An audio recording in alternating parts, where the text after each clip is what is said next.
court does call the case of the people state of Michigan versus Sherrone Moore. Counsel, please state your appearances for the record. Good afternoon, Your Honor. Katie Rismerski for the people. Good afternoon, Your Honor. Ellen Michaels on behalf of Sherrone Moore, who is present in court. Your name, sir? Sherrone Moore. All right, thank you.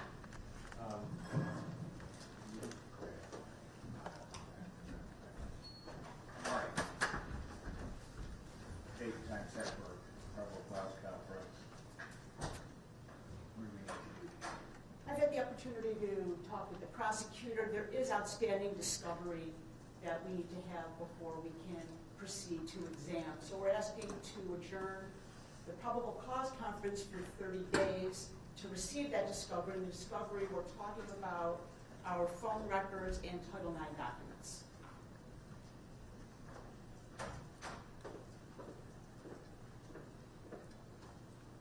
Okay.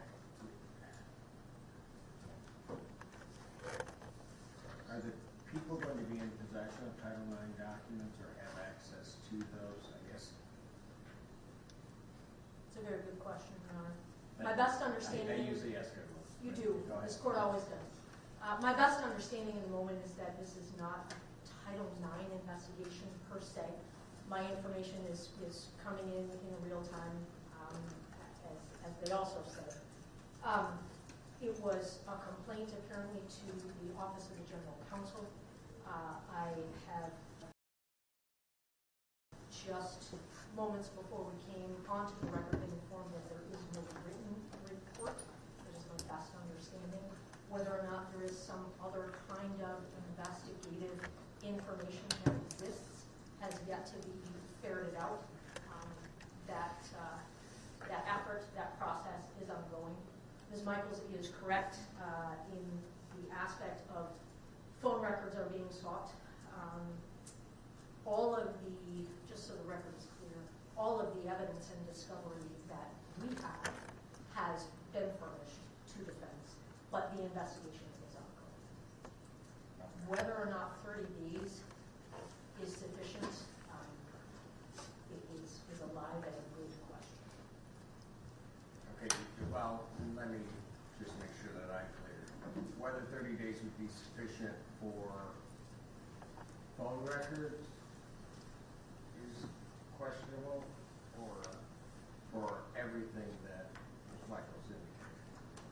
I believe my thought was everything, but I think that also applies to the phone records. Quite frankly, Judge, I don't know what that timeline is. I can try to find that timeline out and communicate that to the court and counsel, but I don't have that. Okay, and I guess I'm not, what I don't want to get to, I guess, is the point where we're at a certain point, we may be ready to be set for exam or do whatever, and everything that these records, I'm presuming, Ms. Michaels, that you're saying from the U of M, that are records from the U of M. Correct. It's our understanding that when you just step back a touch from the actual incident, there were statements made and things done earlier that day to the U of M, statements made by the complaining witness that are going to be important to this investigation because her credibility will always be an issue, and different statements she made to different people will need to be evaluated. So the statements are important. Okay, I get that, but those, I mean, aren't those documents or statements that you can get on your own, or? That's a great question. I can issue a subpoena if the court is willing to sign the subpoena.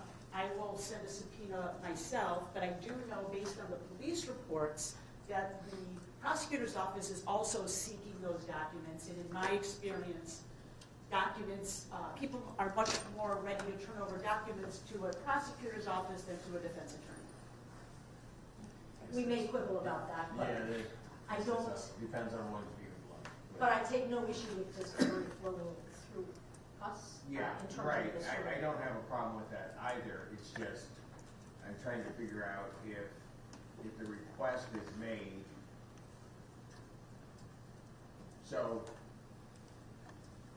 because are you attempting to try to obtain those documents? I am. Okay. And then, once you obtain them, if you do obtain them, you're gonna inform council or provide them to council? Immediately. Gotcha. One more thing, Your Honor, for due diligence sake, maybe I should submit to the court a subpoena for signature, and of course I'll serve the prosecutor, and I can also submit a subpoena requesting those records, having them returned to the court. Well, having the results come to the court. Correct.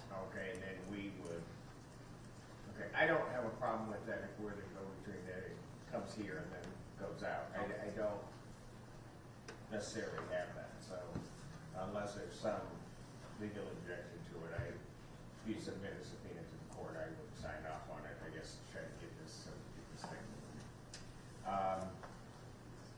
30 days. So,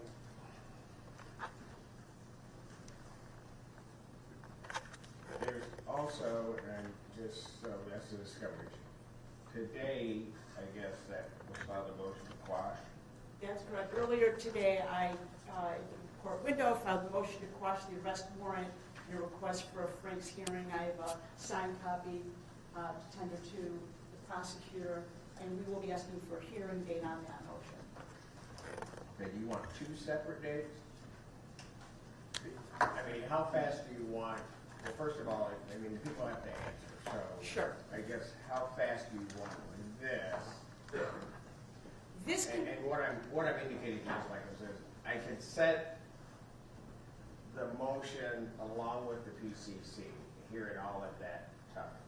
Or I can give you a date for this, separate and apart from the PCC. I would like a date separate and apart. This motion is not determinative of those records. It is prior to those records. So a date to hear this motion prior to receiving those records would be our request. Right, but, I mean, presumably, actually, you're then talking about 3 hearings, because there's gonna have to be a hearing on the motion to determine whether or not you'd be entitled to a hearing, an evidentiary hearing. Then, if necessary, you have to set the evidentiary hearing. And then we would also have the PCC. That is accurate. So a suggestion may be to, whatever the court desires. Oh, you don't want that. No, go ahead, okay, that's fine. You know, this is a lot. So in the expedience, we'll leave it to the court's discretion as to how you want to set For this. that part of it, but we'll try to get through it as quickly and as expeditiously as possible. But the people have seen the motion. How long are you going to need to respond to the motion for the first part of it? So although I was aware that a motion was filed this morning, I was not served with a copy until moments ago. I have obtained a copy through the court file prior to being here right this moment and have had an opportunity to begin to read through it. I have not consumed it in its entirety. How long to respond was the court's question? Yes. For the first part of the determination as to whether or not there would even need to be an evidentiary hearing in this case. Court's pleasure, but at least a week. At least a week.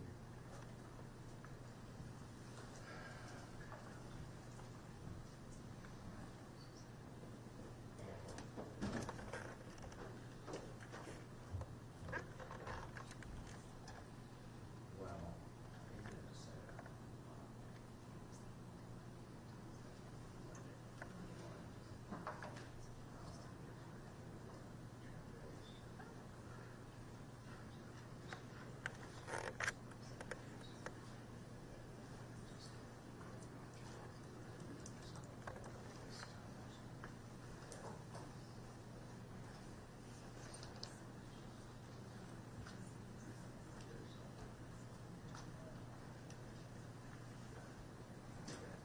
think it's, will that work?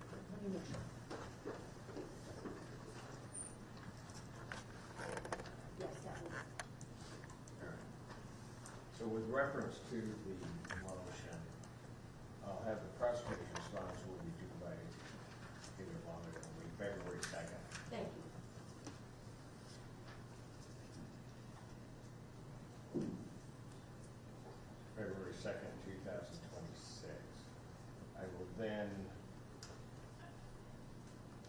set this for hearing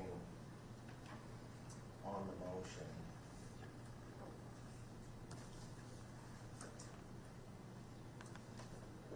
For February 9th, 2026, at 1 p.m. Your Honor, may I speak up? Yes.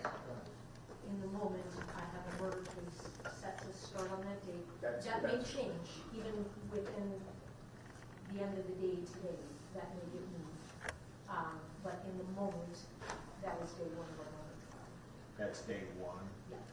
That's not a good date for me, Mother Judge. You give me a date, and let's see, what we can figure out. We could do Tuesday the 10th at 1 o'clock. Well, Tuesday the 10th's not gonna work if the murder trial occurs, so. Tuesday the 17th at 2 o'clock. Should be fine. That works for me. 2 p.m.